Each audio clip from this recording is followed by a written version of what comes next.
All right, thank you so much. So, actually, funny, when I first met Shelja, I ran into you at Modern Times. You were doing a reading. I was on my way to see Paul doing a theater performance up the street, and I had cheers. I was like, oh no! So I stayed for half that and ran to catch the show. So, Shelja has her publishing debut, is it Migritude? Migritude. Went straight to #1 on Amazon's bestsellers in Asian poetry and was a Seattle Times bestseller. I'm a little jealous, thank you, but it's great. I've read it. I used it in my class too, it was wonderful. She's just been, though, selected to represent her home country, Kenya, at the Poetry Parnassus Cultural Olympiad in London this summer. Are you an Olympiad? This is where we have an Olympic person in our midst here. Come on up, thank you.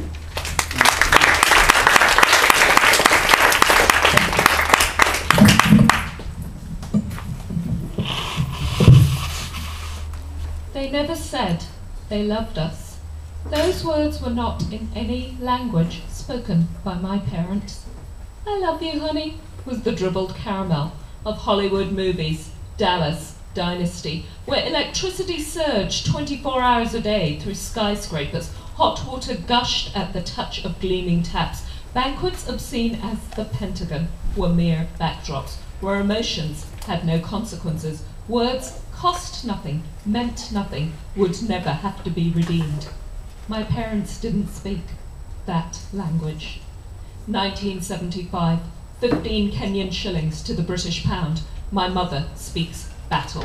Storms the bastions of Nairobi's most exclusive prep schools, hurls our cowering 6-year-old bodies like cannonballs into the all-white classrooms, scales the ramparts of class distinction around Loreto Convent, where the president sends his daughter. The foreign diplomats send their daughters because my mother's daughters will have world-class educations. She falls, regroups, falls and regroups in endless assaults on visa officials who sneer behind their bulletproof windows at British and US consulates. My mother, the general, arms her daughters to take on every citadel. 1978, 18 Kenyan shillings to the British pound.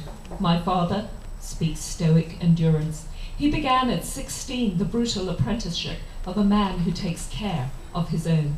Relinquished dreams of pilot, rally driver for the daily crucifixion of ringing profit from underneath cars.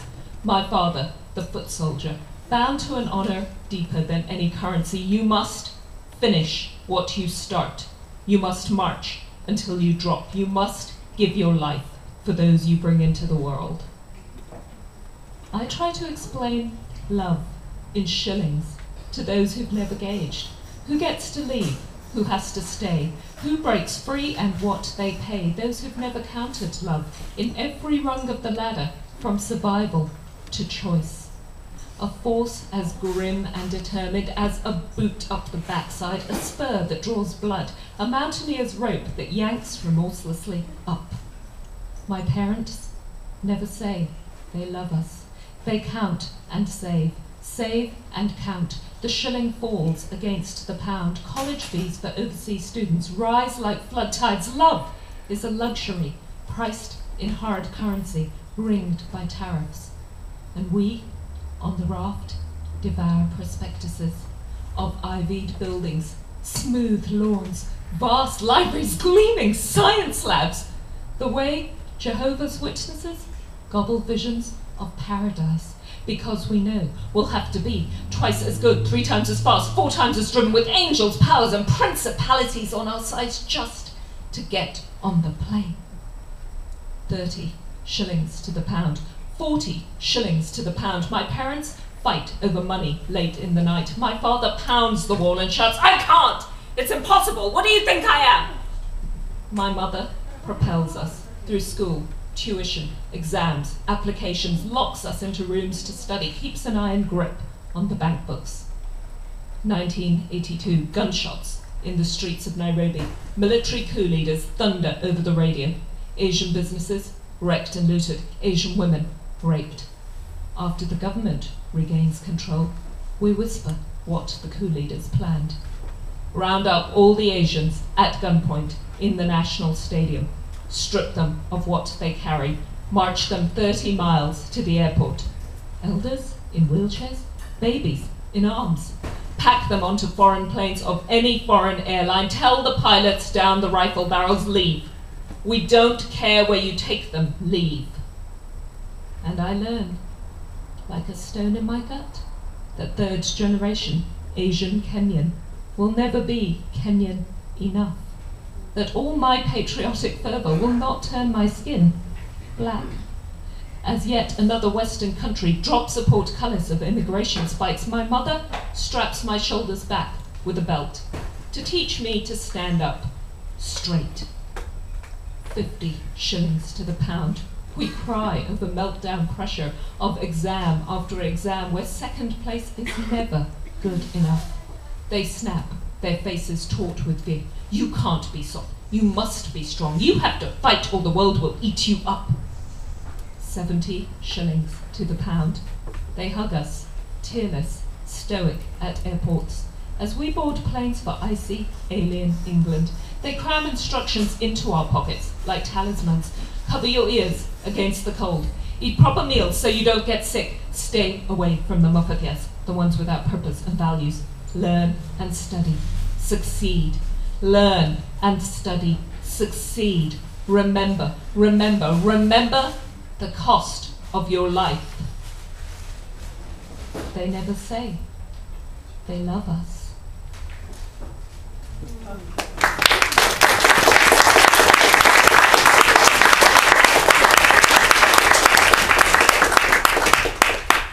That was part one of Shilling Love from Migritude, my book, which you can all take home with you. The design of Migritude, the first part of Migritude is the script of what began life as a one-woman spoken word theatre show, and what you just heard was from that. The second part of the book is the shadow book, and it's like the underside of a tapestry. It shows the stitching underneath each segment of the first part. So I'm going to read you the shadow section of what you just heard.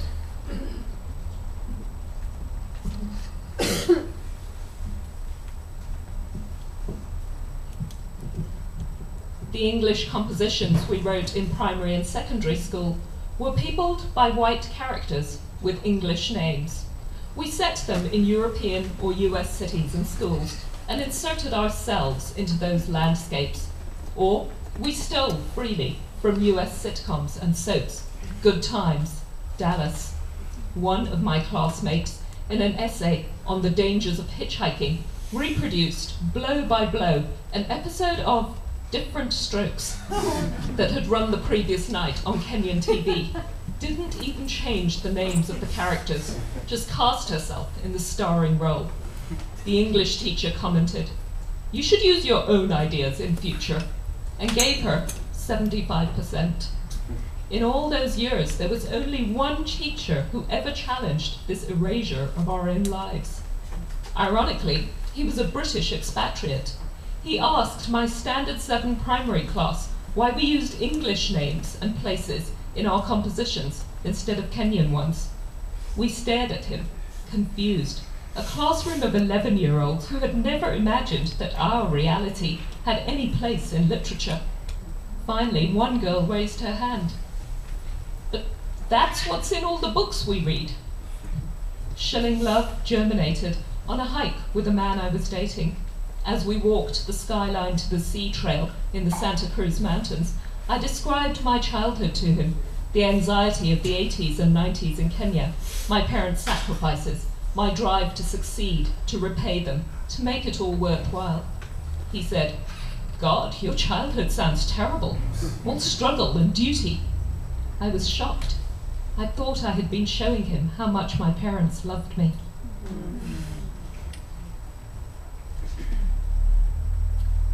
I'm going to read one more piece for you from the shadow book.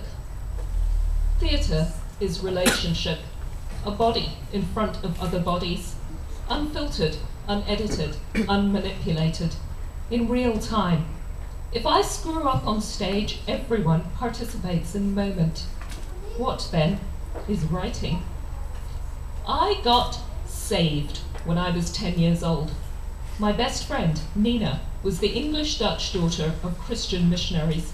She made me read Revelations 13, the fate in store for me, my family, and community. But if I accepted Jesus as my personal savior, if I gave my life to Jesus, his death would erase my sins. Then I could save my family too.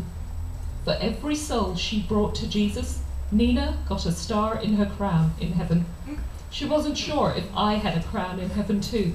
She thought you might have to earn a crown by a certain number of years of being saved.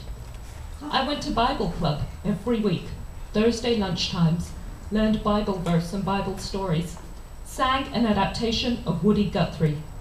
This land for Jesus, he is the answer. This land for Jesus, he died to save us, and if we trust him, we'll know his power to tell our land of Jesus' love. To Mr. Gitonga's guitar. Christians and guitars went together. When I stayed the weekend at Nina's house, I tentatively hazarded the tenet of my Hindu upbringing. Maybe all religions were different paths to the same God? Her mother countered quickly with, "But we offer heaven and salvation." When my mother found out I was a Christian, she asked, "Have they given me anything to drink? Blindfolded me? Fed me anything?" I was forbidden to attend Bible club or be friends with Nina anymore. This made me a hero to the missionary community of Nairobi, a child who was being persecuted by her heathen parents for coming to Jesus. One of the missionaries, a young American woman, wrote in my autograph book, "You have been such an inspiration to me this year. I can tell you truly love Jesus as your Savior."